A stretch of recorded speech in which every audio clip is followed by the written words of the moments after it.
In addition to hosting webinars, the Smart Growth Information Clearinghouse has a website at smartgrowth.org that provides information on effective growth, development, and preservation practices. The website provides information to help local decision makers foster healthy, resilient, and economically vibrant communities. The Clearinghouse is also the virtual home of the Smart Growth Network, a nationally recognized coalition of leadership organizations that have formally endorsed the principles of smart growth. This webinar is one in a series of webinars produced by the Maryland Department of Planning on smart growth and planning topics available for viewing at smartgrowth.org. We are recording this webinar and will be posting it on our website under the Webinar Archives tab. We encourage you to visit the website and to subscribe to our e-newsletter to learn about our upcoming webinars. You can also find out about planning initiatives, planning tools, and educational opportunities in Maryland by visiting the Maryland Department of Planning's website at planning.maryland.gov. The views expressed by the speakers in this webinar are those of the speakers and not necessarily of the Maryland Department of Planning or State of Maryland. Viewers of this live event are eligible to receive 1.5 CM credits from the American Planning Association and 1.5 CNUA CEU self-reported credits from the Congress for the New Urbanism. To log your AICP credits, visit the American Planning Association's website at planning.org, log into your account, and search for the name of today's event, which is From Complete Streets to Complete Networks, a data-driven, performance-based multimodal planning tool. You can also search for event number 922-9324. I'd also like to acknowledge that the Michigan Department of Transportation for partnering with us on our webinar today. So our speakers today are Jenya Abramovich, Mike Davis Jr., Cullen McCormick, and Brad Strader. Jenya Abramovich is a planner at the Southeast Michigan Council of Governments, where she focuses on traffic safety and multimodal planning in the Transportation Modeling and Mobility Group. She works on regional safety analyses, road safety audits, corridor studies, and safe routes to school projects, as well as providing technical assistance to local communities. She is the project manager for SEMCOG on this multimodal tool project we'll be talking about today. Mike Davis Jr. is a planner with the Michigan Department of Transportation University Region, where he coordinates with local planning and road agencies, community and advocacy groups, and federal agencies on programs and projects. He also helps to prepare studies and analyses focused on non-motorized access and safety issues, performance measures, congestion mitigation, and air quality issues. He is the MDOT University Region representative on this project. Next, Cullen McCormick is an associate at Fair & Peers, where he leads the company-wide Visual Communications Discipline Group, a team of 20 designers, planners, and coders tasked with bringing data and technical concepts to life through intuitive, engaging visuals. He develops communication strategies on traffic safety, has led studies to help communities understand the effects of complete streets, and has designed maps and wayfinding to enhance transit and bike riding experiences. He is the project manager for the consultant team working on this tool. And finally, Brad Strader is the principal at MKSK in Detroit. He has national experience with complete streets, transportation and transit planning, parking strategies, comprehensive planning, zoning, and form-based code. He is a frequent lecturer on planning, zoning, and transportation topics at state, regional, and national conferences and training webinars, and has presented several national seminars on innovative linkages between land use and transportation. He is the MKSK project lead for this project. Following their presentation, our speakers will answer as many questions as time permits. You can submit a question anytime by using the questions tool located on the control panel on the right side of your screen. And as we usually do, we're going to open up with a few poll questions for everybody. And welcome everyone here today. We have a very large crowd. The first question is, as we usually do, where do you live or work, or live and work? West, Midwest, South, Mid-Atlantic, Northeast, or international? So just take a couple of seconds to respond to this. If you're having trouble with the poll itself, responding to it, you may need to exit full screen mode. And that'll be true of all of these poll questions. We'll leave this open for maybe another 15 seconds or so to give folks a chance to respond. It's always interesting to see the distribution geographically of our audience. And welcome to all of those outside the US today. So today, 31% of our audience is reporting to be in the Mid-Atlantic Northeast, 21% in the South, 19% in the West and Midwest, and 10% is international. So now we have a couple of poll questions that are relevant to the topic.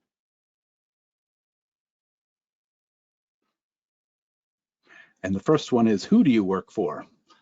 You can select one of these, city, village, or county, state DOT, MPO, nonprofit or advocacy group, and finally other, including consultants. So again, we'll give everybody about 30 seconds to respond to this so we can share. And thanks to those who are clicking on that, we can see the results as they come in. We'll close this momentarily. So please do participate. And then we'll share this. So today in the audience, 38% is city, village, and county, 30% is other, 15% at MPOs, 9% state DOT, and 7% nonprofit or advocacy group. We have another poll for you. What is the biggest challenge to reconfiguring a road? And you can select any of these four options. Balancing traffic versus other modes, divided opinions, limited funds, and finally, lack of an agreed upon process. And as you can probably suspect, we'll be talking about some of these things momentarily. Give everybody a few more seconds to respond, and then we'll be going into the presentation.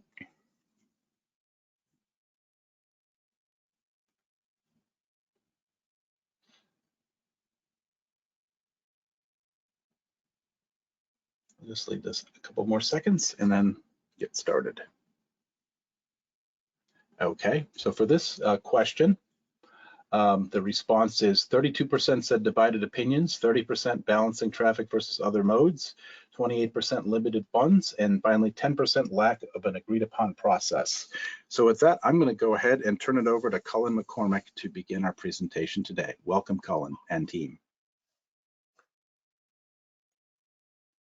Thanks, Michael. Let's get right into it. So yeah, this is a quick overview of what we'll be talking about today, why we're building a tool, what the tool is, how the tool works, of course, a couple of case studies of how we've used this tool in Southeast Michigan, and then a demonstration of the tool.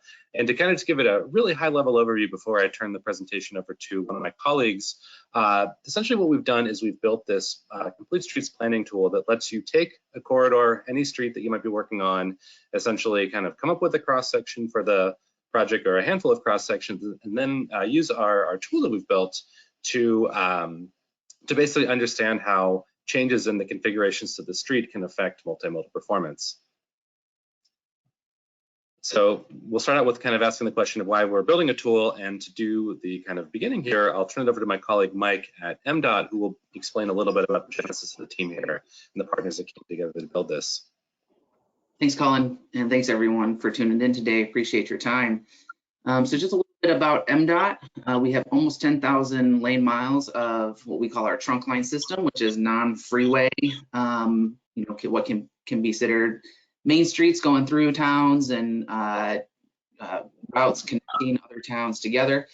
And for the last about 10-15 years, we've had a complete streets policy and been developing context-sensitive solution division, as well as what we call our multimodal development and delivery, M2D2. And that is a broader project that helps us, that's at a higher level goal to improve our institutional capacity to plan, design, construct, operate, and maintain our transportation system for complete streets in multiple modes. This project is kind of a natural evolution of our M2D2 process and commitment to context-sensitive solutions in complete streets. How this project evolved is, an ask in our metro region, and I should say just briefly, we have our statewide teams, and then MDOT is broken down into 7 regions. I'm in the university region, which covers Ann Arbor. So if you're familiar with the University of Michigan, that's one of our big communities. That's a very multimodal, complete streets focused university town. And then we have our metro region, which covers the SEMCOG portion, 7 counties plus the city of Detroit. And those 2 regions have our planning capacity as well as construction, maintenance, and operations. And so, as part of our development of our planning tools and our M2D2 and complete streets kind of process and approach, one thing we've realized is that we have increasing competing needs in our limited right-of-way for multimodal uses, as well as future transportation uses, transit, and the like.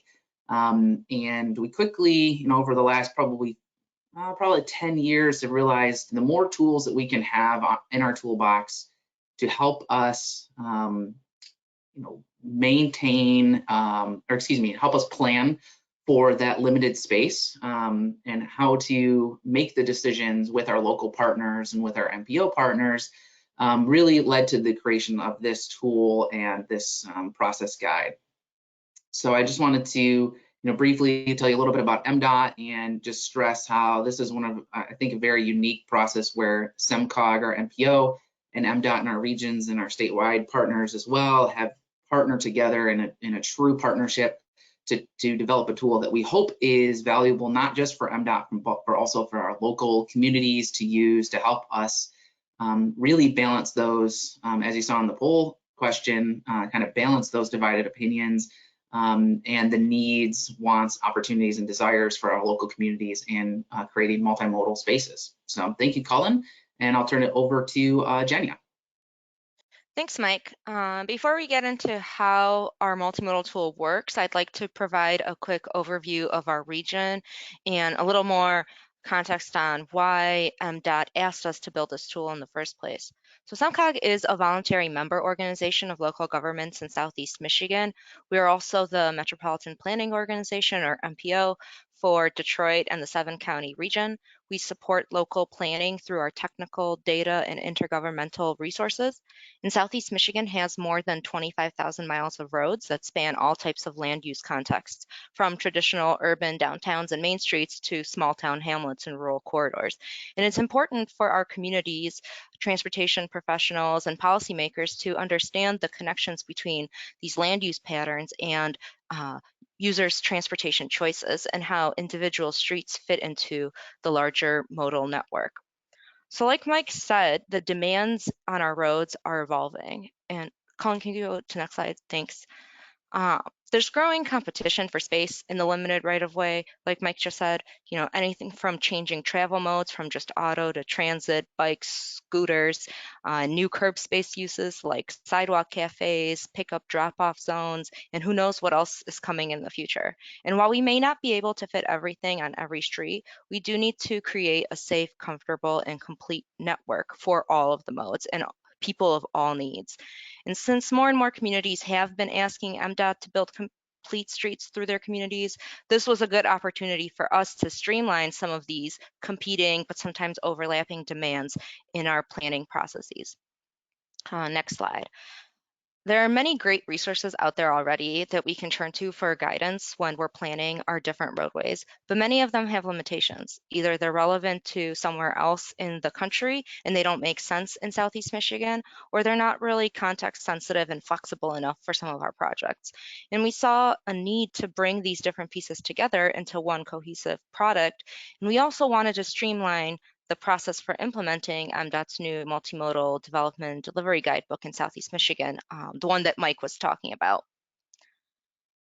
So in general, the multimodal tool is designed to align these multiple goals and satisfy the overlapping needs for complete streets with a standardized tool, basically to accommodate different users in the same space, balancing this growing competition for the limited right-of-way, rectifying the different guidelines, and creating a framework for how local communities can engage with SEMCOG and MDOT when working on a road project. And there are other tools out there like the ones shown earlier, but this is designed to be a streamlined way to do comprehensive and consistent complete streets planning in Southeast Michigan.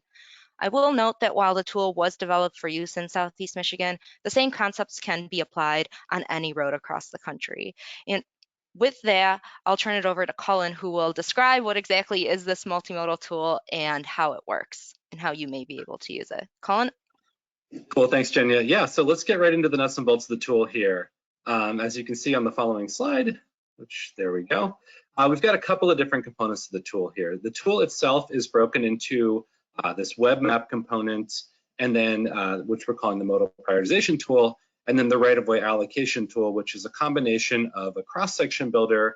In our case, right now we're using Street Mix just off the shelf, and then a custom-built tool that we have made in Excel. And then we have some supporting resources, a user guide, and this complete streets process guide. And I'll walk you through each of these components here just so you can get a little bit more familiarity with what it is that the tool entails. So first up, this is modal prioritization tool. It's a web map that shows different modal networks for the 5 modes that the tool looks at: people walking, biking, riding transit, driving, and moving freight. And then importantly, the tool also has a land use context baked into it as well, just understanding that a project that's in a very suburban area is going to have different characteristics than one in a very urban one, and that these things will all, of course, influence the sort of the cross section that we'd want to build for a street. Then, of course, there's the right-of-way allocation tool that I mentioned. In Street Mix, users can design a cross section. If you happen to have plans or some other source of a cross section that you did through your planning process, that would certainly work just as well. And so that's kind of the design piece of the right-of-way allocation tool. And then there's this Excel piece, which is really kind of where everything comes together. It's this interface that lets you plug in variables about your street, and then kind of lets you determine your modal tiers, which is essentially saying, kind of what modes is the street supposed to serve and in what kind of level of importance. And then it lets you dial in specific inputs for each mode one by one, and then concludes with essentially a multimodal performance score. This will all hopefully come into sort of clarity a little bit later when we get into the actual tool demonstration, but wanted to walk you through those pieces first off. And then to supplement the tool, we've built a full tool user guide, which in addition to giving you a step-by-step guide for using the tool, attempts to explain a lot of the background and goals for the tool, like things that Jenya and Mike mentioned earlier, and then also explains a lot of the transportation concepts that go into the planning process here. Really, the goal with this tool is that anybody who is interested in complete streets planning would be able to use the tool and to help to influence the change that they're hoping to see in their local communities on their streets. And I will just sort of mention as an aside, while the tool is currently existing in a couple of different pieces, the web map, Excel, and Street Mix, our sort of long-term vision for the tool is to sew it all together into more of a one-stop web-based user interface. So that's a potential future project down the line. The last part of the sort of, I guess, collection of pieces here is this complete streets process guide, which I'll let Mike from MDOT talk a little bit about. Thanks, Colin. So it's hard to see this flow chart here, but really what we want to talk about is kind of our evolution of how we implement complete streets within the department. So we currently have what we call our road diet checklist, which is a checklist of items to go through when a local community is looking to do a lane reduction or a road diet on an MDOT trunk line. With this tool, we saw the opportunity to incorporate some feedback that we got from both internal department staff as well as local communities about better defining the process for how to actually implement or how to step through the checklist and how to find new ways to do some of the more onerous or more difficult analysis. And so one of the things that this flowchart looks to do is to use the, and this guide is to use the tool that we've developed in lieu of some more in-depth modeling that will actually allow the project to be implemented quicker with more community support and being able to visualize exactly what the lane reduction would be using the tool and giving us some performance measures that you're going to see later to allow community decision makers to be able to better balance those competing needs in the right of way. And then we've also proposed some classifications of projects, one being temporary testing or like a tactical urbanism pilot project, a low-cost option, which is what we typically see in our state, which is a paint only or paint and bollards. And then the third option being a reconstruct that moves our curb lines. And so I think what the really great value for this process guide is, again, it's in draft right now, and we're working through is fully adopting it within the department. But it really spells out exactly what some of the processes are to get a lane reduction through the process, and some new thinking of ways to do that. Thanks, Colin.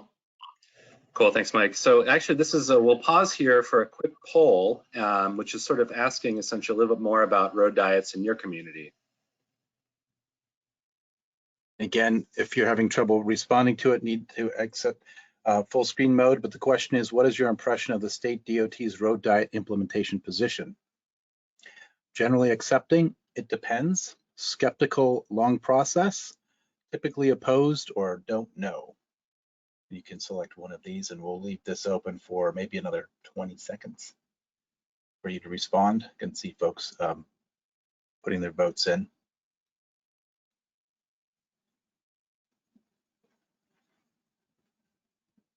It's a good distribution of responses, as you would imagine.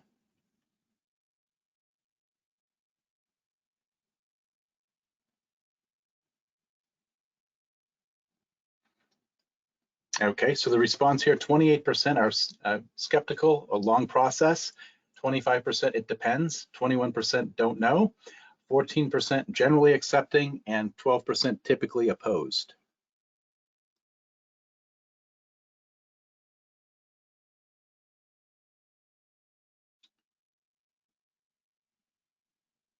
Now we have one last one. Have you considered a road diet? And your responses here can be considering one now. Yes, it was successful. Yes, but it did not work. I have not been involved. And finally, what is a road diet?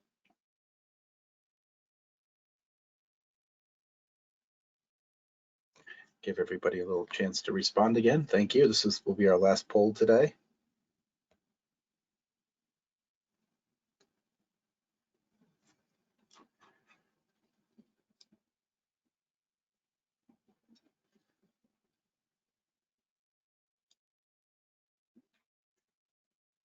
And leave it open a couple more seconds. See the responses coming in.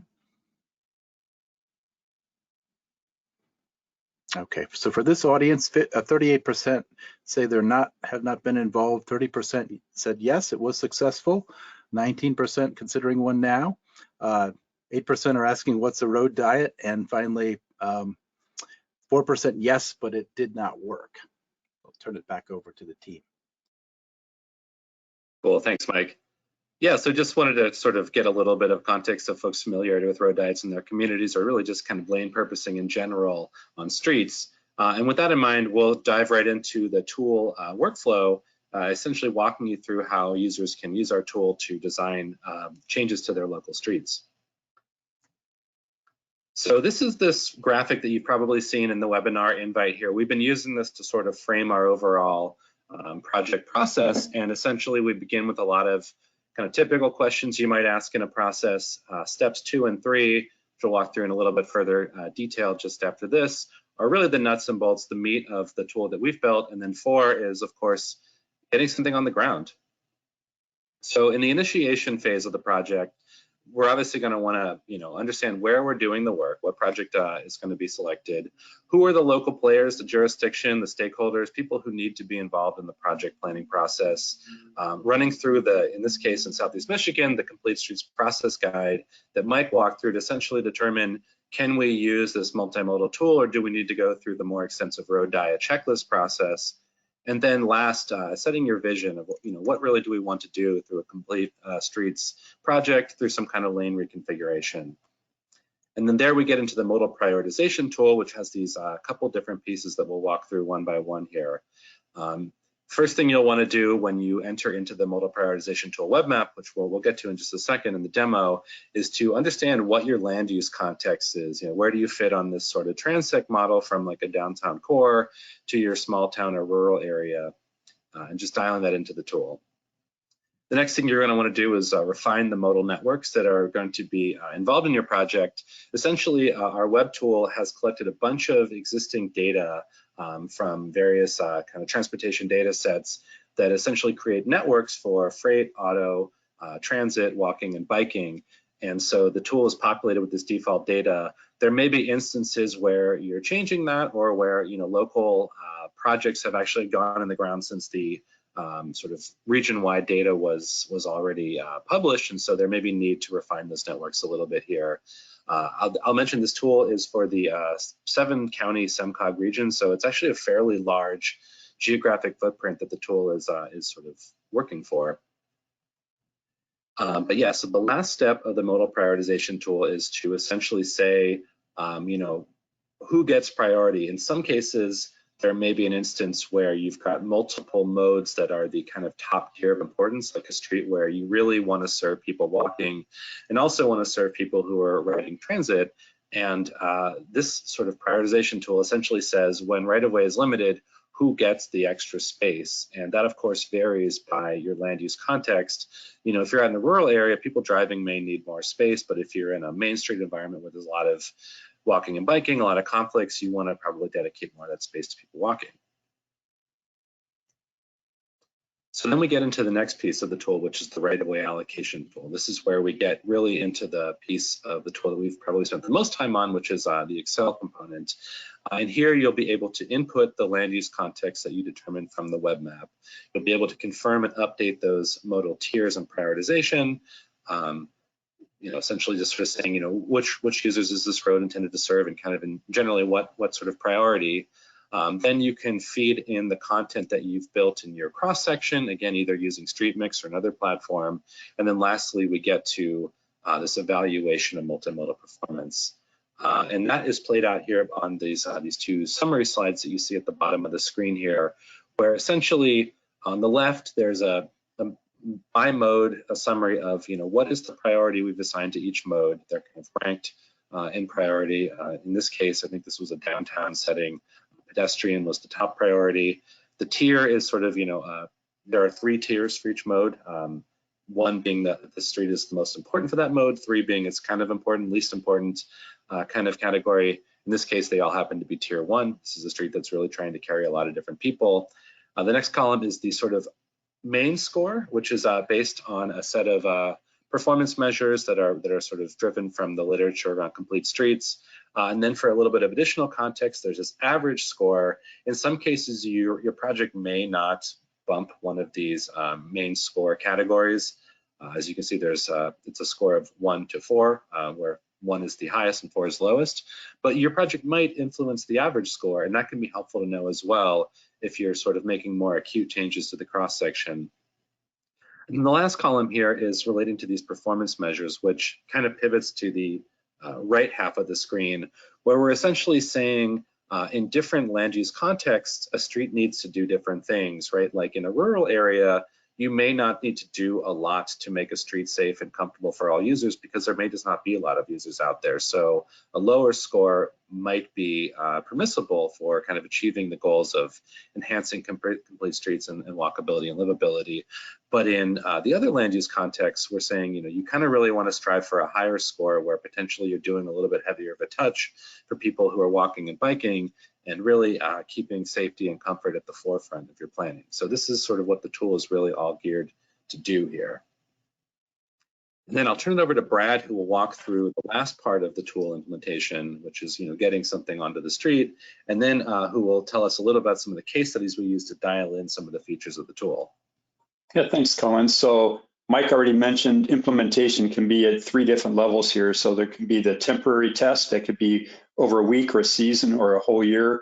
And we've done that with some communities here in Michigan or with MDOT, although we found even after the test has been studied, people were disbelieving the results of the test because it didn't convince everyone that they were right before the project even started.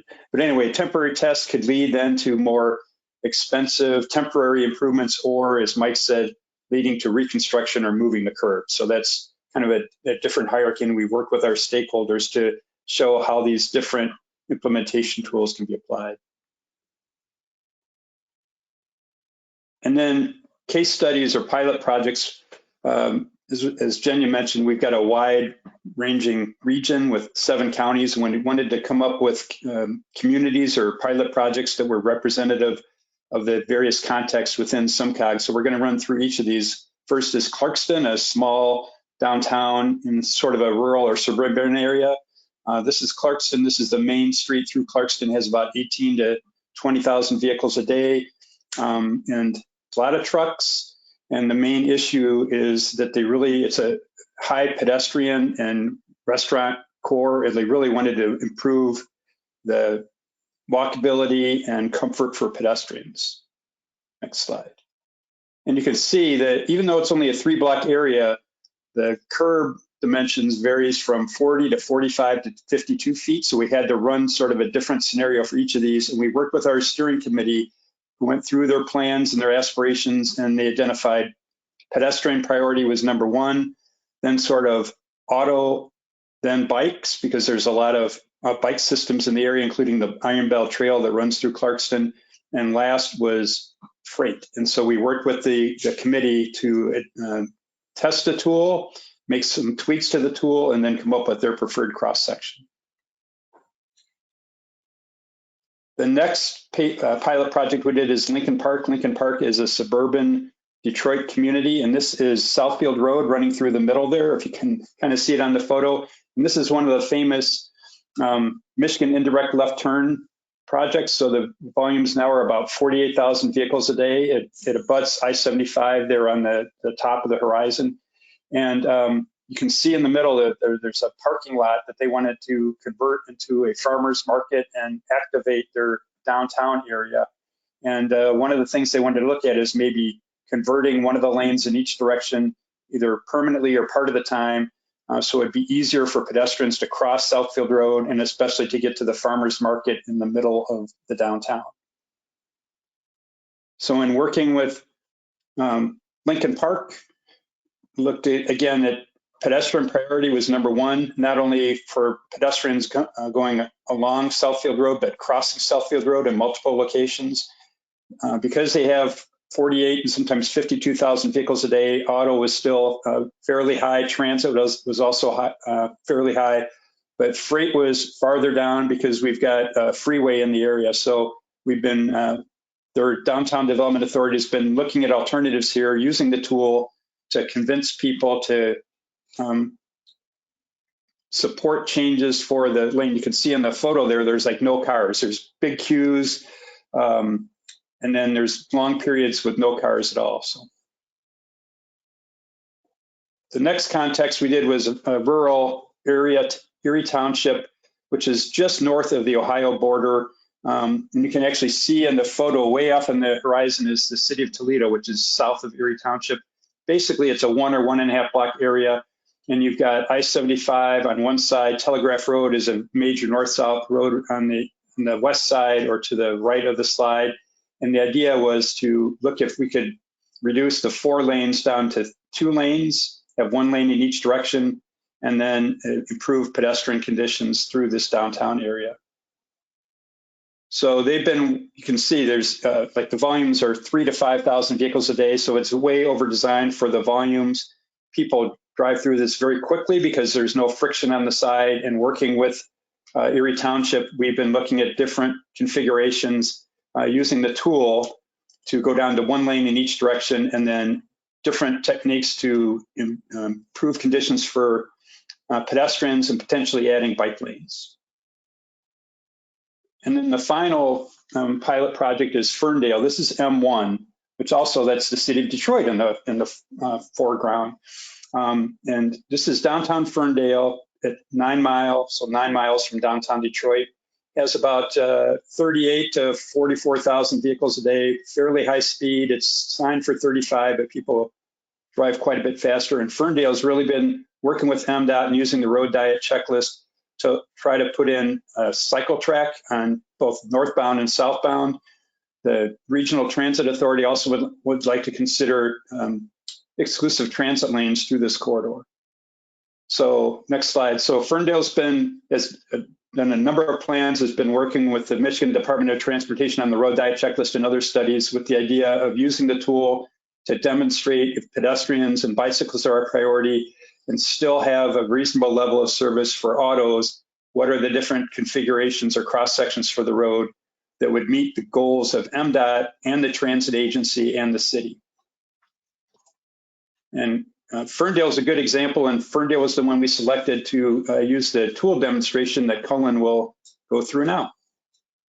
Cool, thanks, Brad. Yeah, so as you can see, M1 Woodward through Ferndale is pretty massive and needs to carry a lot of different people. So we thought this is kind of an interesting corridor for actually demoing the tool. And I'm gonna leave PowerPoint, if you can believe it. How often does that happen on a webinar? And we're gonna go into the tool itself, and we'll walk you through the workflow here a little bit. So the tool, as I mentioned, has a couple pieces. This modal networks map here, a couple of cross sections we designed in StreetMix, and then what we'll get into in just a second is the Excel component of the tool. And so when we're in this web map component, the first thing we're going to want to do is ask ourselves the question, what is the land use context in the area? This is a 9 Mile Road, sort of 1 mile north of the famous 8 Mile that Eminem popularized, so just north of the city of Detroit. This is Woodward here running kind of diagonally, and our project segment is basically right here, this red segment. So this is the Main Street land use context. There's a lot of restaurants, shops, and whatnot. Fairly walkable area in spite of this fairly large street that runs through it. So we'll kind of note that essentially that's our land use context. And then from there, what we want to do is go through each of our travel modes and determine what tier are we trying to serve them at based on the existing data. So we'll turn that off. We'll start out here with bike. And so what you can see if we drop this list down here is that it's kind of a lower tier bike right now. It's the thinner lines, meaning that this is a road that some people are biking on, but it's not really per existing planning and sort of operations, not really designed to be a priority bike corridor, although it does represent a major north-south arterial through the region. And actually, as our project will sort of demonstrate, would be a really great candidate for enhanced bikeways. So we'll close out of that, and then we'll go down the list. We'll look at the next mode, which is freight. We can see in here once this turns on that this is a tier 1 freight, so a lot of trucks are moving through the corridor.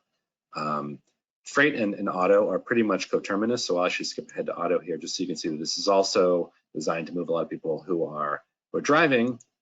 But additionally, this is a major transit corridor through the region. This is one of the sort of proto-BRT corridors, you might say, in Southeast Michigan. So it sees a fair amount of transit activity and has had a lot of transit investments in it already. So far, you're seeing, every mode here is pretty priority from the existing data, with maybe the exception of bike.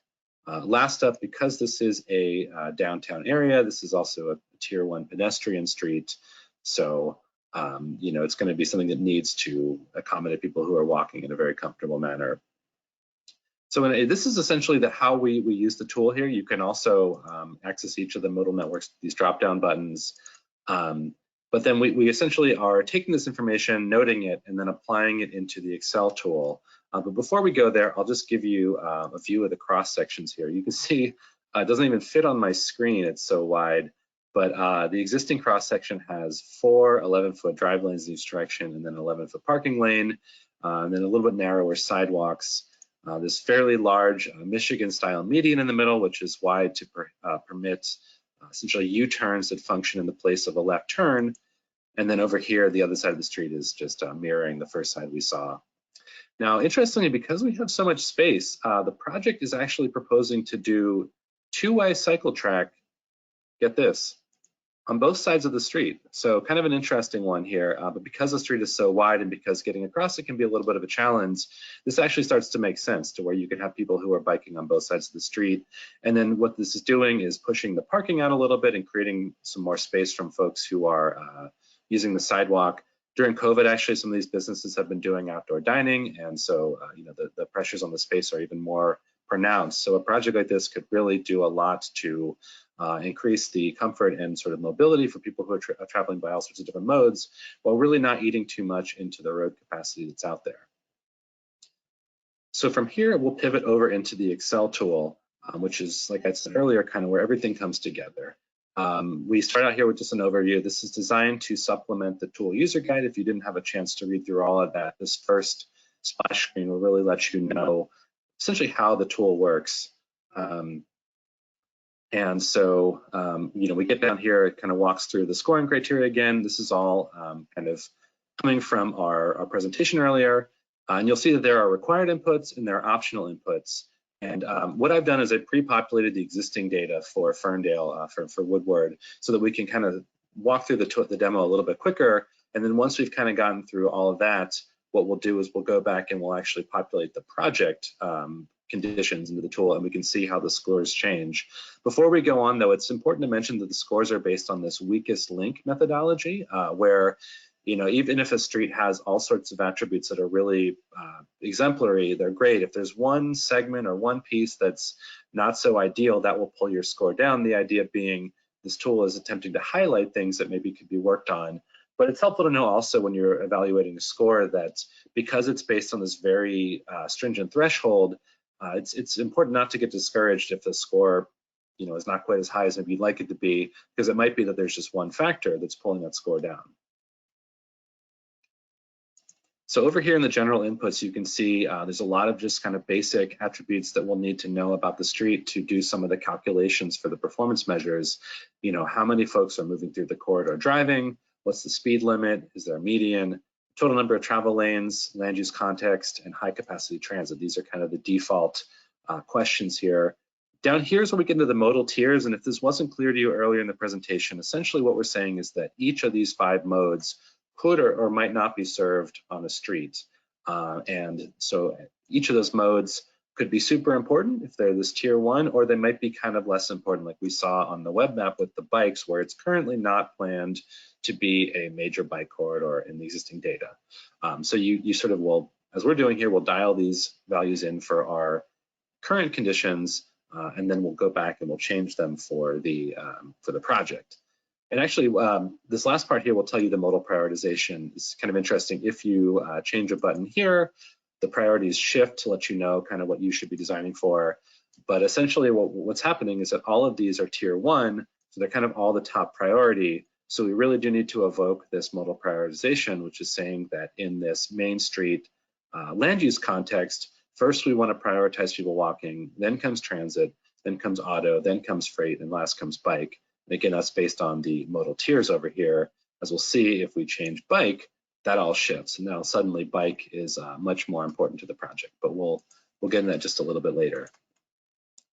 So the next thing we'll do in the tool is we'll walk through each of the modes one by one. You can see they each have a tab down here at the bottom, and we'll populate this with the values that are based on existing conditions. So we've got the detached sidewalks, there's that parking buffer, and some a little bit of landscaping between where people are walking and where people are driving. The buffer is less than 14 feet, which is just kind of a break value we use for sort of quality. The buffer itself is a physical barrier of parked cars. There's no real landscaping out there, save for a couple of trees. The sidewalk width is actually fairly narrow, the part that folks can walk on. Sidewalks are generally in pretty good shape. The Woodward is flanked by alleys on both sides, so there really aren't a lot of driveway conflicts. So people who are walking can generally not expect to have to deal with cars when they're on the sidewalk. There's been a prior streetscaping effort, so there's some nice pedestrian scale lighting out there.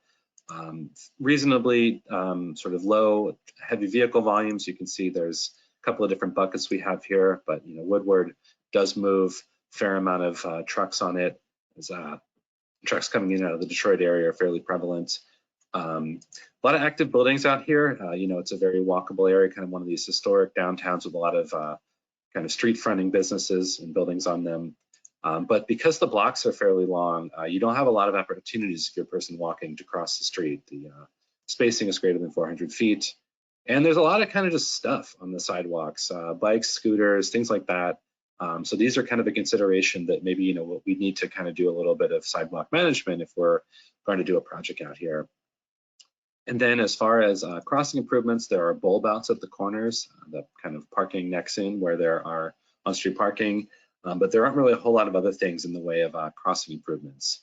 So when we have put all these values into the tool, the last thing we can do, these values are kind of passed through from the previous tab, we can put them over here.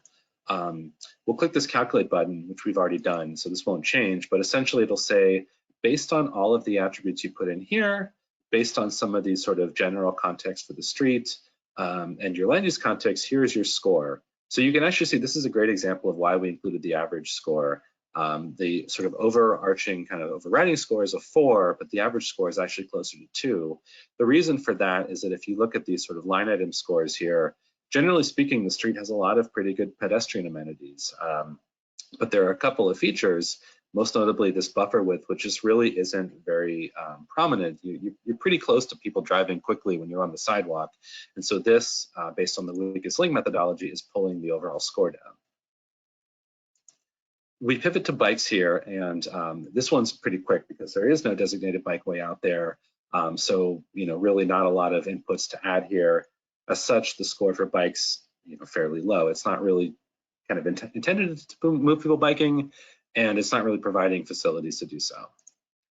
Now, transit, on the other hand, is actually pretty fantastic. There's a lot of great features out there for transit stops. You can see this is sort of more of a checklist here. You basically just kind of put all that are applicable. The green are sort of for any transit line, the more the merrier basically. And then the yellow are if you happen to have high capacity transit where things like, infrastructure beyond just the stop that are sort of more related to moving vehicles can become more useful essentially in optimizing transit capabilities on the corridor. So the only things really missing right now are, bike parking, warning strips, and an elevated platform that's at the bus floor level, or the kind of the steps level on a bus.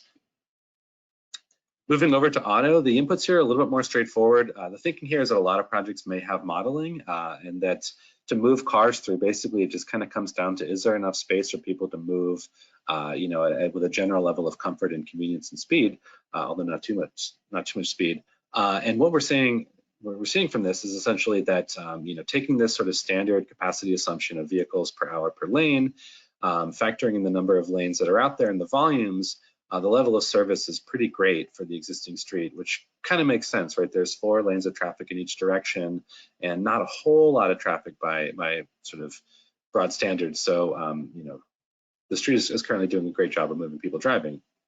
And similarly, we look at freight, basically, is the curb lane width wide enough to support a truck? Is there, kind of loading happening, things that sort of would evoke curb space management, stuff like that. And really, there's not a whole lot of the way of kind of special considerations around freight right now because of the alleys that are present behind the street. So that sort of results in the score of a 2 for freight.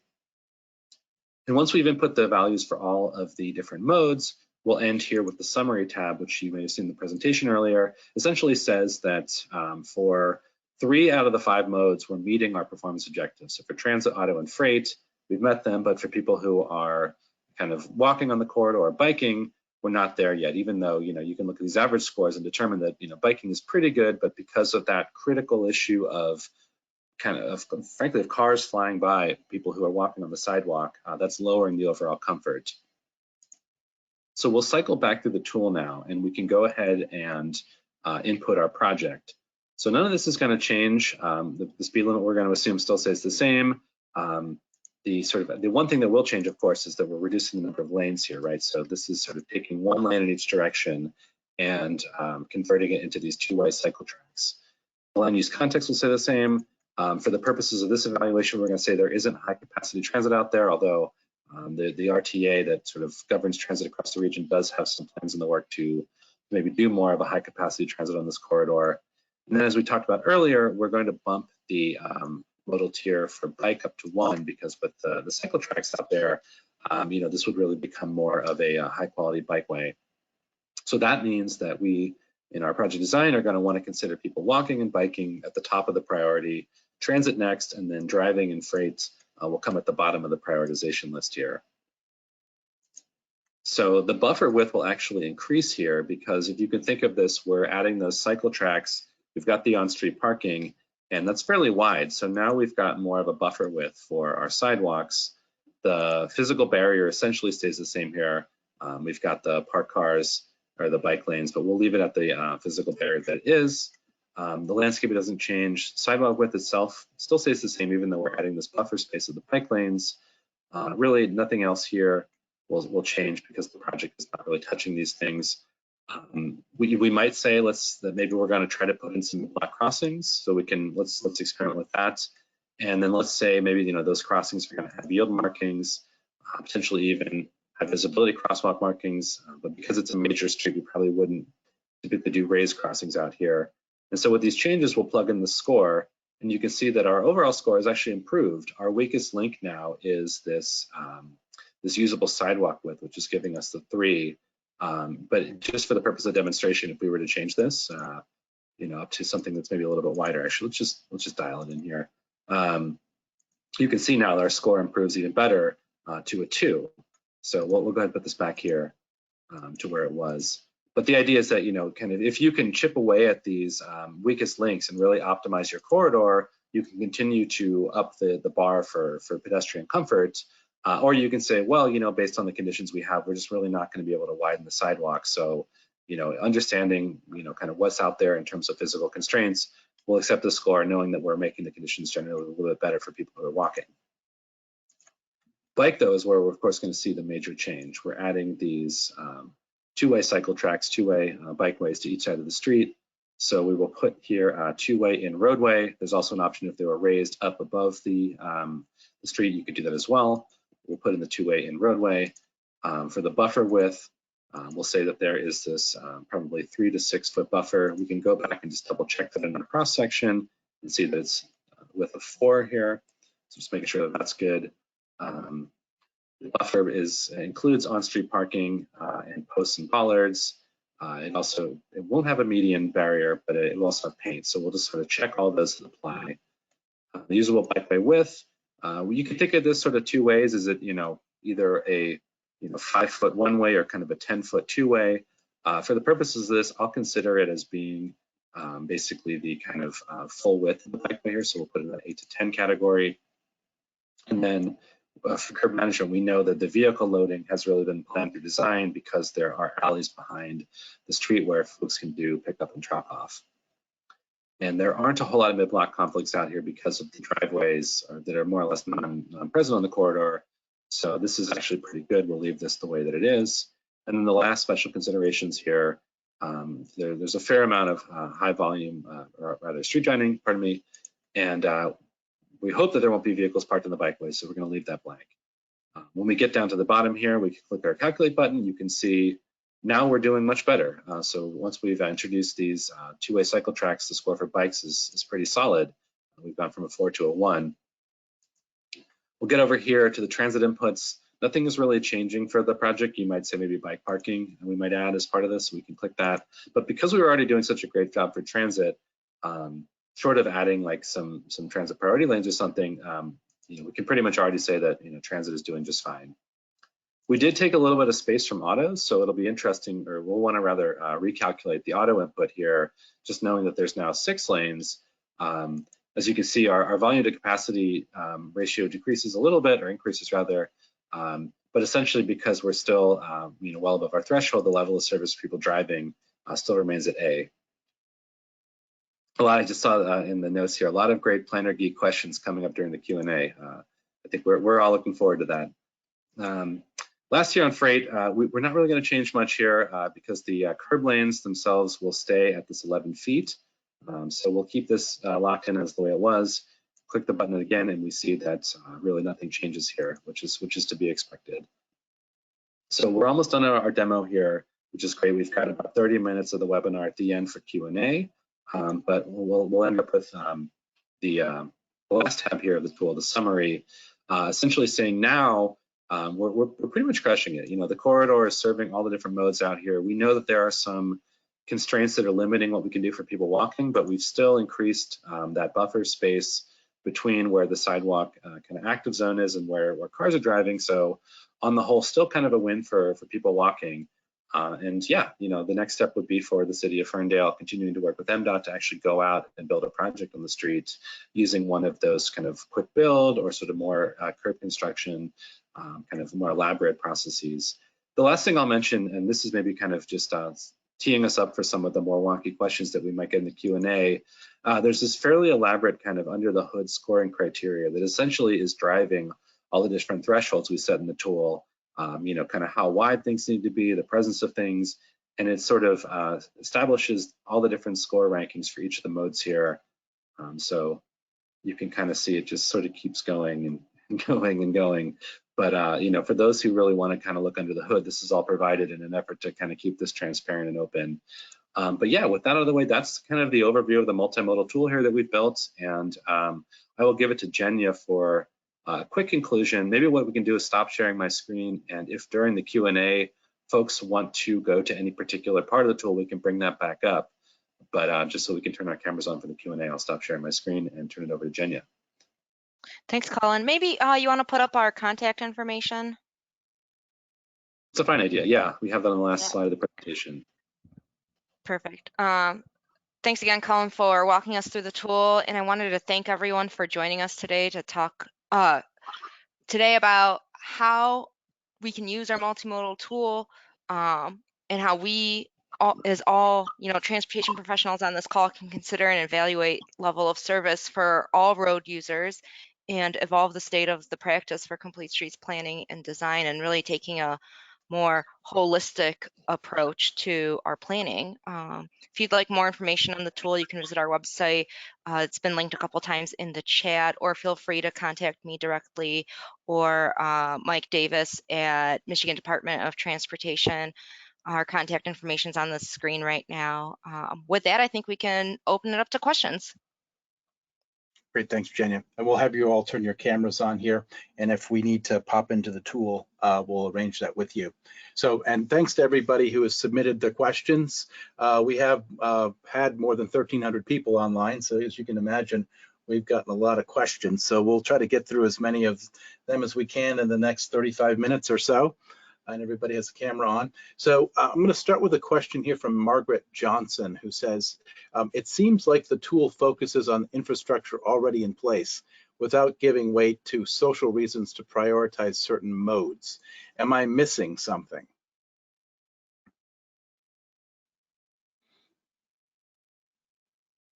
Okay, that's a great question. And we should have emphasized that a little bit more, but basically the tool is a really great way to analyze what's currently out there, but also your aspirations and what you're looking to build. So the web map that Colin presented shows, obviously it's just data for our region, but the data is what we at SEMCOG have, what MDOT has, everything that we're aware of what's existing and any local plans already out there. So some corridors might not have anything, like any bike facilities on there already, but they're aspirational. Maybe there's future plans for something there. So we do account for what we know, but we don't know everything about every street. So the users, when they're actually going through and using the tool, if there's something that we didn't have in our data set, or maybe plans have changed and there's new priorities for the community, definitely you would go in and modify what those tiers are and those modal priorities. That's the whole point, is that we're trying to consolidate the information in one spot, but give you the opportunity to actually modify based on your local needs. Okay. We'll just keep going then through the questions. We actually got several questions around the about how this was funded. Yes, so I don't know, Mike, if you want to talk a little bit about funding from MDOT, but this project was funded through MDOT. Yeah, we were able to, a few years in advance, capture some of our internal research funding and use it to fund the project. And then, I would be remiss not to say that SEMCOG has also participated in funding the project as well. So it's been a joint MDOT SEMCOG funding through our, through our research arms. Okay, thank you. And a lot of questions being very interested in this tool and how and whether it actually can be used and downloaded by anybody outside of the region. What the thoughts are on that moving forward. So we do have all of the components shared today, except for the Excel tool, are available on SEMCOG's website. our plan is to make it widely available to everyone. So if anyone's interested in getting access to the tool, playing around with it, you can reach out to either me or anyone from the team, like Mike Davis from MDOT, to get access to the tool. Our hope is, like Colin mentioned, eventually, if more funding becomes available to develop a tool, is to have it an integrated web-based tool that's just accessible on our website, where anyone can access it and use it, not just, technicians who know how to, go through the Excel tool and go between the different modules. Okay, thanks. So now I'm just going to go and dig into many of the technical questions that we got along the way and see how many we can get through in the time we have. Here's a question from Gwen Russo, who's saying, how do you account for building setbacks and their effect on the pedestrian experience? We've jumped to wanting 0-foot setbacks to activate the street, but that takes away needed ground floor space for seating and other amenities.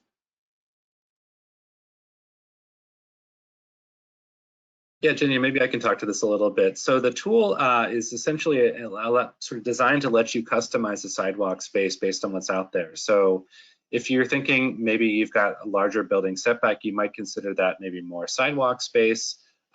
Potentially you could change your land use context if you want to sort of evoke more of a suburban environment. But there's sort of designed to be kind of a couple different ways of getting at those types of questions. When we were designing this tool, we had a lot of these hypotheticals that we were trying to design for. And ultimately what we said is, like, let's build a tool that accommodates most streets out there. But if there are certain special considerations, you may need to just kind of do some manual overrides in the tool. But hopefully that gets at a little bit of how you could possibly sort of modify the tool to accommodate those sort of different building setbacks.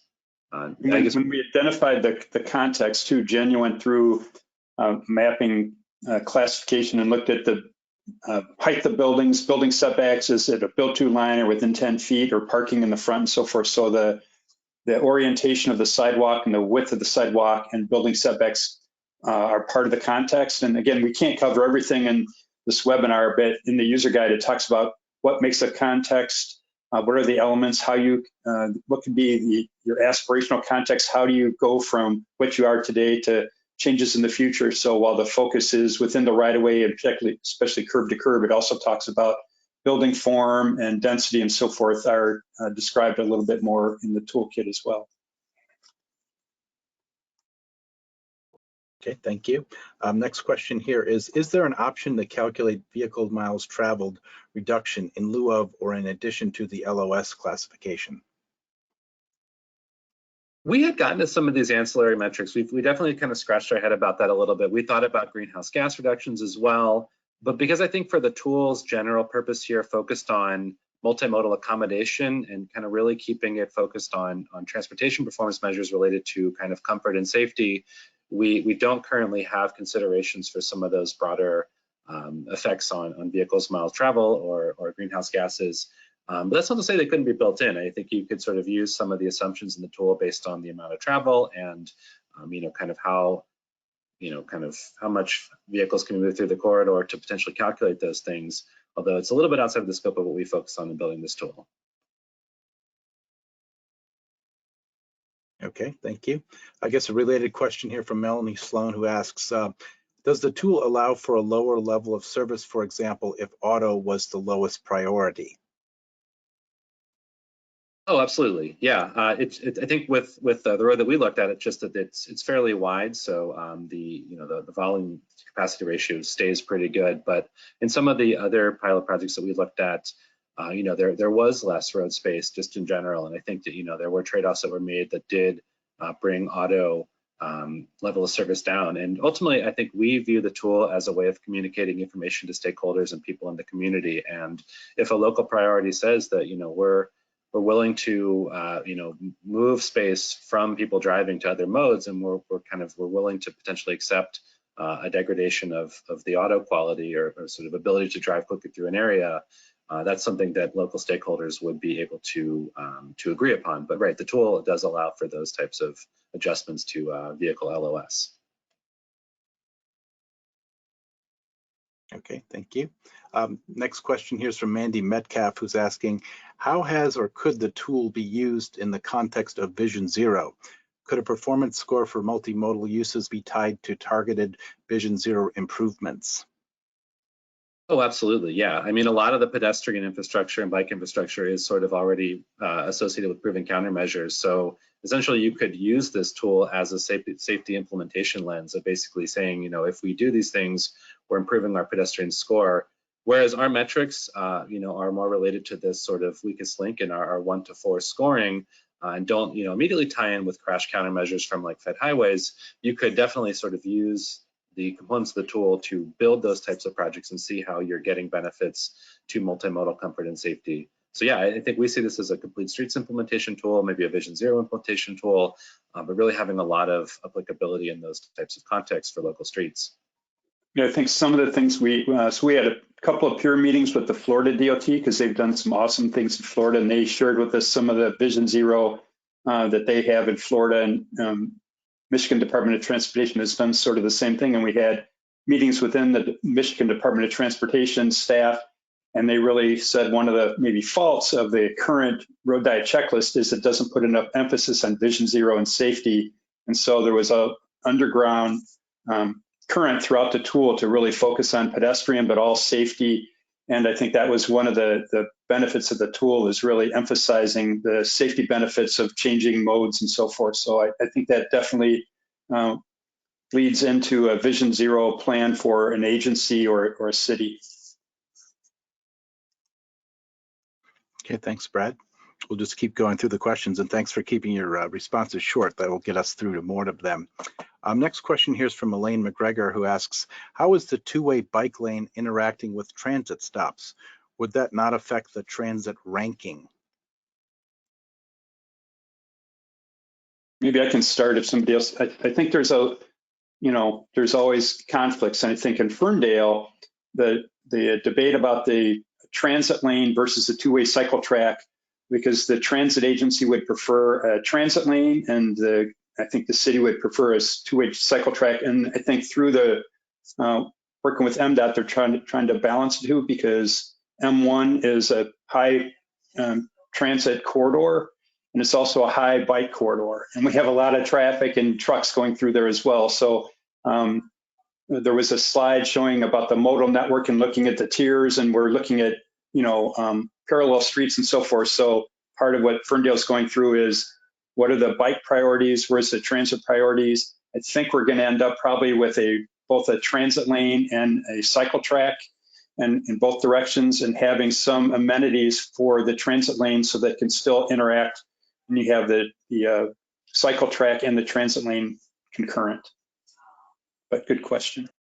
I'll just maybe add to that. The way you can use the tool sort of, and where you use it, can determine a lot of these different considerations as well. You can think, if a project is several miles long, for example, and the cross-section changes, you might want to run the tool for different segments of the cross-section just to see how different environments affect the scoring. And let's say you wanted to really focus in on the part of the corridor where there is a bus stop and there's a two-way cycle track. You could modify some of the inputs. Maybe maybe the cycle track drops there. Maybe there's an enhanced transit facility or something.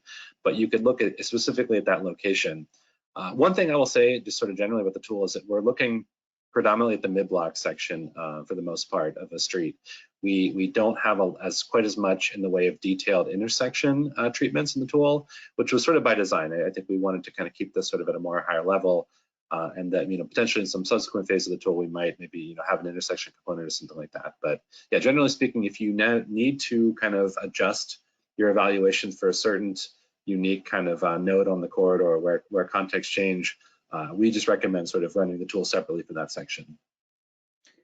Yeah, and I think just lastly here, I think, I might classify the question as, something to look at into detailed design rather than trade-offs within the tool. And so I think the value of having these options built into the tool is it really short circuits and gets us faster to the question that you just asked. And then that's the decision, like Brad and Colin have mentioned, is to really start making with the local decision makers and communities about how those two things are going to interact. So thanks. Okay, thank you. Next one is, I guess, more of a comment than a question, but I think you can respond to it in terms of what you're presenting.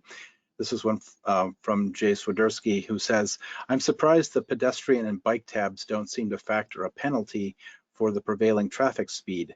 That line seems to still get a 1 score on both tabs despite a 35-mile-per-hour speed. Even with a lane of parked cars as a buffer, that's not super pleasant to walk or ride alongside. You're right. No, that's not super comfortable to walk along. The tool does, in fact, take speed into consideration. It's just that for some of the roads in Southeast Michigan where the speed limits are just a little bit higher, it's dialed into a higher threshold. But yeah, generally speaking, on certain roads, where there is a very high speed limit, that will actually knock down the pedestrian and bike scores. So we have considered that in the tool. It's just that because of some of the local speed limits, it's just a little bit higher than might sort of fully be comfortable for certain people biking or walking. And the scoring for the speed changes depending on the land use context that you set and also what priority or what tier you set for all the different modes. So that also impacts what score you get. Okay, thank you. Next question here is there consideration to add scoring for green infrastructure treatments, such as street trees and bioswales, and safety features such as pedestrian scale lighting? That's another great. Excited that people want more out of the tool. This is great. I mean, we should keep building here, right? Yeah, that's definitely something that we've thought about before, and we've gotten a lot of comments on additional things to add. Just because of the limited scope of the project and our timeline, we, like Colin said, we kept our focus to specific transportation aspects, but we're, starting a running list of things to consider for the next version of the tool if we're able to develop kind of a fully web-based tool that can include some of these other factors. Okay, thank you. Next question here is from Chris Newbecker, who asks, does the model account for streets that are only busy a few hours per day, like a school zone, only busy for an hour in the morning and an hour in the afternoon? Yeah, definitely. So I think you could basically just sort of pick your time of day and run that scenario in the tool. So let's say that the volumes drop off in the middle of the day for people who are driving, you could put in a lower volume. Or if there's that surge in the peak, you could dial up the volumes then. So if you needed to consider certain time of day changes, there is that flexibility built into the tool. And the Excel tool you can really use on any roadway. It's the mapping component if you saw that, and maybe that's where the question is coming from. We don't have every single local street or the limited access freeways on there. We kept the tool, the map component to certain function class roads just because of limitations in having data for, all the roads in our region to compile everything. But the Excel tool itself, you can apply to any roadway. Okay, thanks, Jenya. Next question here is from John Kaplan, who asks, to what degree does MDOT assist communities with the quick build projects? Do they pay for the materials or technical assistance? And are the streets in the case study state highways or county local roads? Jenya, maybe the last part first. It's a blend of local and state roads. So did I get that right, Jenya? Yes, that's correct. Okay, all right. Erie was a county and the other ones are state roads. Yeah, thanks, Brad. Thanks, Jenya. So on the first part of the question is the kind of those pilot demonstration projects. It really breaks down to there is not a uniform policy within the department about how we treat pilot projects, and it really breaks down to our region, and then we're also further broken down into service centers with our different engineering staff in those service centers. So it really kind of depends on where you are in our state and how to approach it. So I personally have only been a part of some pilot projects that have been locally driven and locally paid for, and then have just been done under, an MDOT permit or a pseudo permit sort of process. So yeah, we don't have a uniform policy right now at this point for those pilot ones, but it is something that we're talking about within the department and within our regions about how to better accommodate those requests as they come. And I'm sorry, the Southfield Road in Lincoln Park, that's also a Wayne County road. It used to be a state trunk line, but it's a county road as well. So.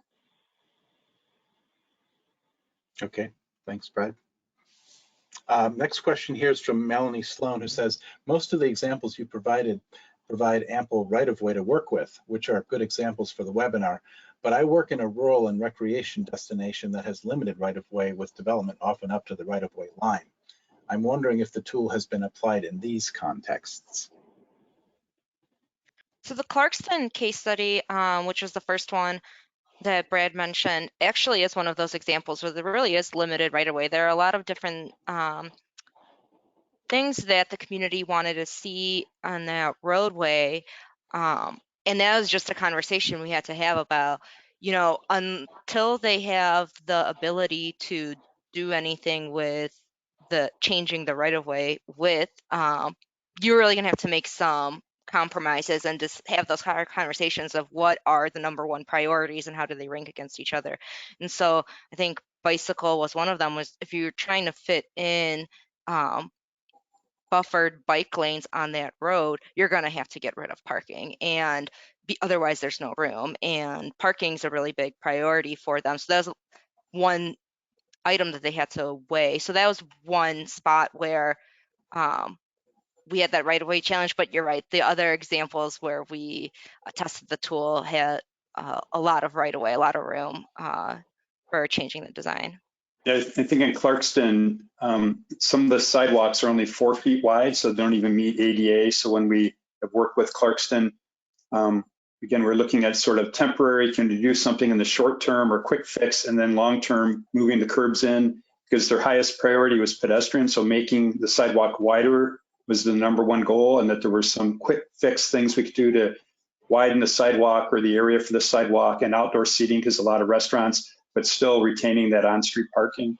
And you're right, one of the maybe benefits of Southeast Michigan is we've overbuilt a lot of the roads. So the benefit for Southeast Michigan is we've got excess capacity to look at lane configurations and other things in many of the communities, but we still have a lot of Clarkstons and SEMCOG where we've got a lot of challenges and not every mode can be accommodated on every roadway. So that's, I think, where the tool can help determine what the priorities are. And then in some cases, where in the network can you accommodate the other priorities? And that's also, go ahead, Mike. Go ahead. I should say, that's also why in the Excel tool, we added the individual score for each line item. So you can go through and see, maybe sidewalk width is something that we can't change right now, but here are 2 or 3 other things that are currently scoring at a 4 or a 3 that we do have some control over and we can bump up. So even though the overall score based on the weakest link might not change, on average, we're still improving the pedestrian experience. Yeah, and the only thing I wanted to add is I think Cullen mentioned before, Cullen and Jenya, just the flexibility with the tool because it's in its Excel format. And so, you know, you can run the tool in different scenarios for what the priorities are in the limited right of way and kind of comparing those. So, you know, we talked about Clarkston, you know, you can run a pedestrian, pedestrian preferred alternative, a cyclist preferred alternative, a transit preferred alternative, and see what the trade-offs and what the scores are for a difference. You know, in my county and what the counties that we're looking at in Washtenaw County here, we have miles upon miles of rural roads in between densely urban areas. So I think, you know, your point of using it in a rural area or a suburban area with limited right of way is really important to mention, to note that I think the tool does provide significant value in helping you have those conversations and looking at what exactly,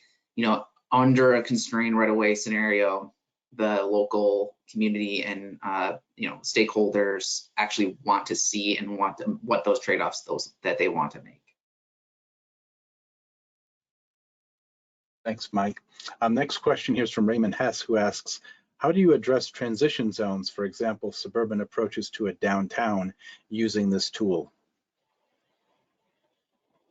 Yeah, that's a good question, actually. On the Ferndale example that we shared in the tool demo, just north of where we looked at, there's kind of one of these sections where it becomes a little bit sort of wider and a little more suburban, and then the street actually ducks under an interstate and becomes much more kind of like a freeway itself. So I think really the best way to consider this would be to break your corridor into different segments. And, you know, kind of those segments can be tied to land use context. They could be tied to changes in your cross section, potentially using some of the data from the web map to help you find those breaks, but then just run the tool for each of those segments. So if your, you know, sidewalk changes drastically in one of these transition areas, you might just note that in the tool and the inputs that you dial in, and then see how your scores change and if you need to modify the project that you're doing to accommodate people in those areas.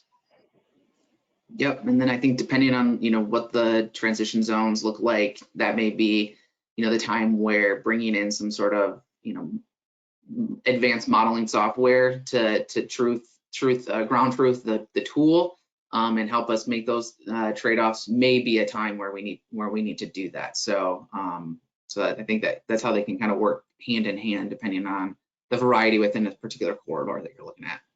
You know, one of the things that came from our stakeholders at our first meeting was to pick some of these major corridors, like Woodward, Ferndale is one, another is called Michigan Avenue, which goes from Detroit all the way past Ann Arbor, and you go through all the different contexts. And the right-of-way sometimes varies, but in other times, the number of lanes stays the same, even though the context varies. So we put together kind of a scenario of how the context needs to adapt to the cross-section and to the land uses and so forth. So that's kind of described in the user guide. We didn't get into the details, like Colin said, about the actual transitions areas, but we just show how the right-of-way and the priority may change as you go in and out of different contexts along the corridors. Thanks, Brad. Okay, next question here is from Rachel Brown, who asks, I'm not familiar with street mix. Where does that data come from? And does the agency need to put in the design requirements in terms of widths, number of lanes, and so on? StreetMix is awesome. Check it out. This is not sponsored post here, but you should go check out StreetMix for sure. It's a great open source tool that lets you design streets. The streetmix.net is the URL made by, I believe the folks are called Remix who make the tool, and they have a couple other platforms for urban planning.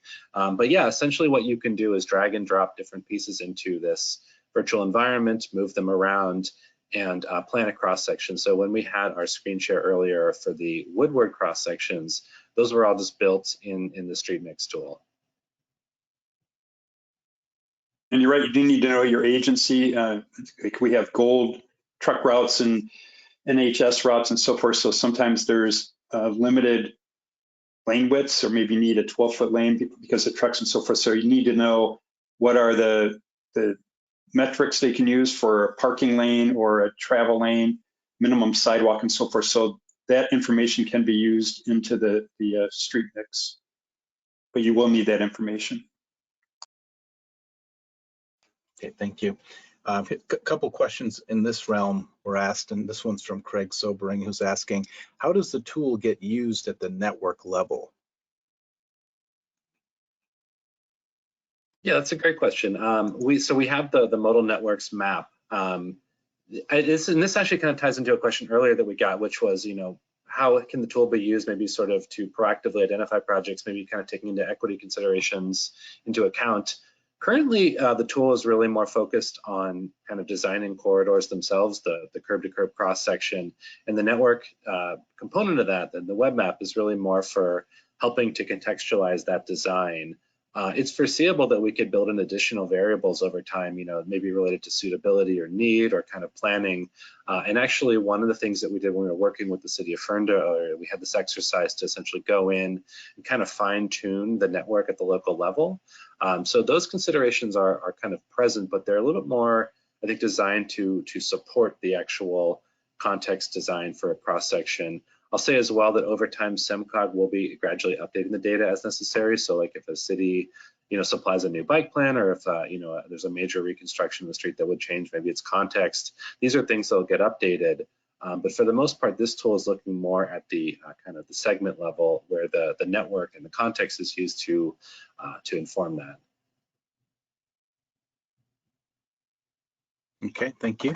Next question here is, are local governments incorporating this tool, or is it a goal for them to do so into its scenario planning as part of a comprehensive plan update?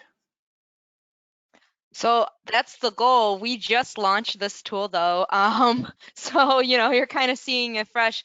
The several communities that we've piloted the tool with are the first ones that have already began using it. There are a few more projects within MDOT that we've talked about starting to use the tool, but this is kind of fresh rollout of the tool. So the hope is eventually to get to that point. Yeah, I appreciate everyone's ambition for us on the tool. Okay, yeah, there's definitely a lot of interest generated by sharing it today. Next question here is from Frederick Jones, who's asking, is there a minimum score to justify a pilot or technical urbanism project that the department would consider?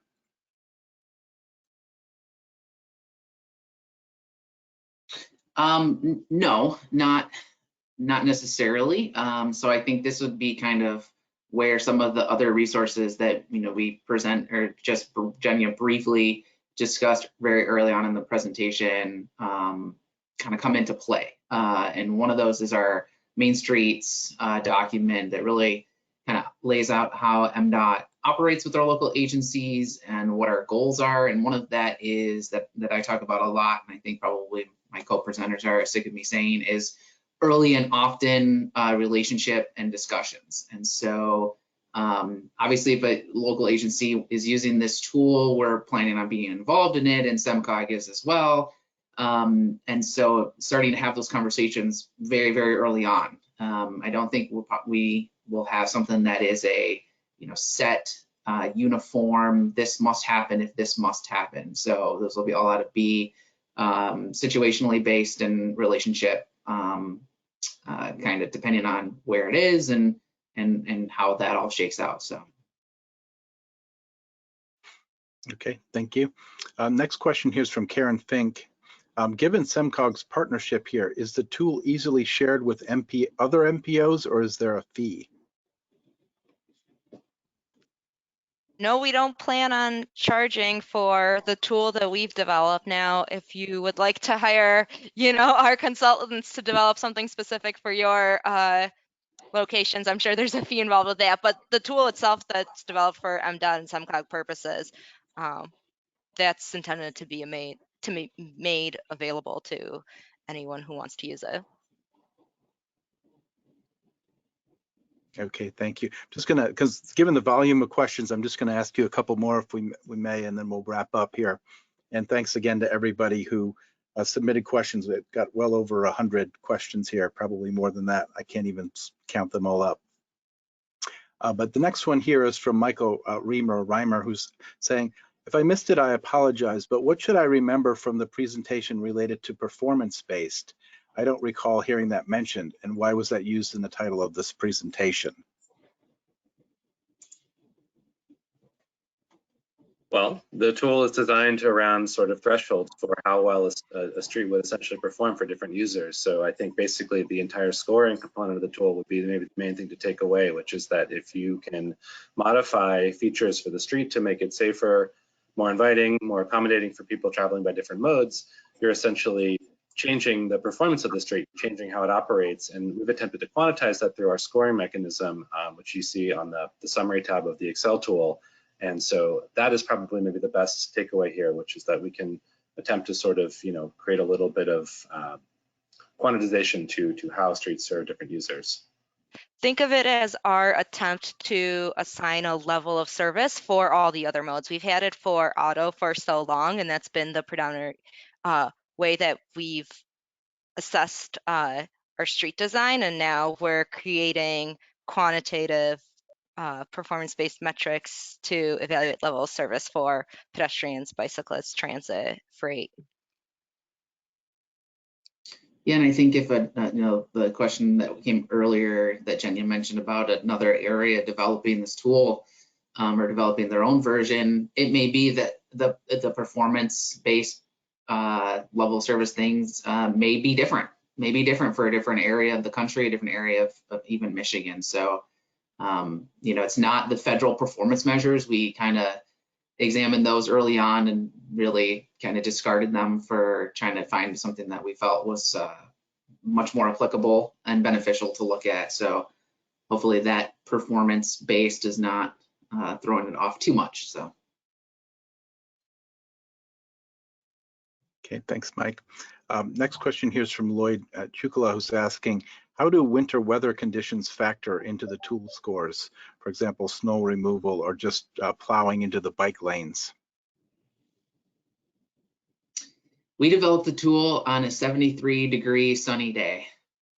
So we don't necessarily have seasonality built into the tool. But I think that is definitely something that some of the facilities that were proposed really force those discussions to happen. A protected bike lane, a two-way cycle track. I mean, those are things that you really have to be considerate, especially of snow, snow piling up in those and how it would be removed, and obviously the degradation in bicycle, level of service during a snowstorm event, such that we've had today and yesterday. So, Colin, I don't know if you want to speak any more to that at all, or. Yeah, I think, I mean, these are probably kind of operations-based considerations that the tool maybe doesn't get into as much, but I think I'll just maybe speak to the team here. I think we're just excited there is, kind of inquiries into additional features for the tool. This is sort of the first release here that's gone, public beyond just some of the stakeholders in the SEMCOG region. So I think our ears are wide open to potential add-ons that might benefit the tool in future iterations. So yeah, certainly seasonality, time of day, things like that can maybe be considered as well as we, as we continue to modify the tool over the future. Great, thank you. And I guess I'll leave this as the last question because we could obviously go another half an hour with the rest of them. But this question is from Candice Holford, who's one of our colleagues here in Maryland. It's asking, how do you handle projects that span multiple contexts? Do you run the model for each section? You would, yeah. And Candice, apologies. I'll use the Maryland 185, 187 project maybe as an example, which we had the chance to work on together. But you would sort of break your project into different land use contexts, where things change, typically at major streets. And then, yeah, develop sort of different runs of the tool for each of those segments, noting things that change, like your context, and maybe potentially that would change the priority of which modes you're trying to serve in that segment of the project. Okay, thanks, Colin. So with that, I think we'll go ahead and close out the questions, but I did want to give Jenya and the team an opportunity to give us kind of some closing thoughts and takeaways today.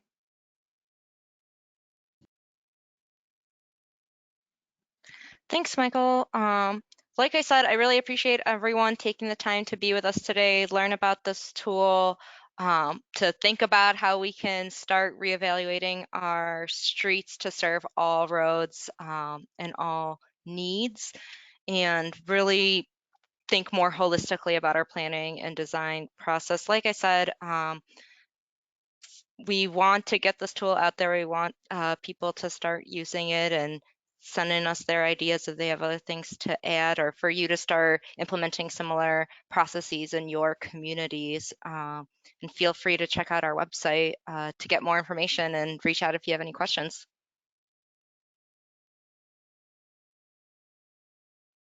Great, thank you, Jenya, and thanks everybody today. With that, we're going to conclude our webinar, From Complete Streets to Complete Networks, a data-driven, performance-based multimodal planning tool. I'd like to offer a great big thank you to our speakers for a great presentation, to everyone who attended today, to our partners today at the Michigan Department of Transportation, and to John Coleman, our communications and technology guru who helps to make this all happen. The complete recording of today's webinar will be posted on smartgrowth.org.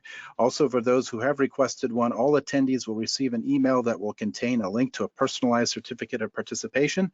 Please look for this follow-up email if you need this certificate to claim other continuing education credits. When you exit from today's webinar, you'll be asked to participate in a short evaluation. Please take a few moments to provide feedback so that we can continue to improve the webinar experience for you. And finally, keep an eye on smartgrowth.org and your email inbox for details on other future webinars. This includes Dream, Play, Build, hands-on community engagement for during Spaces and Places, which will be held on Friday, February 25th at 1 p.m. Eastern. So please sign up for that. With that, I will wish you all a great day.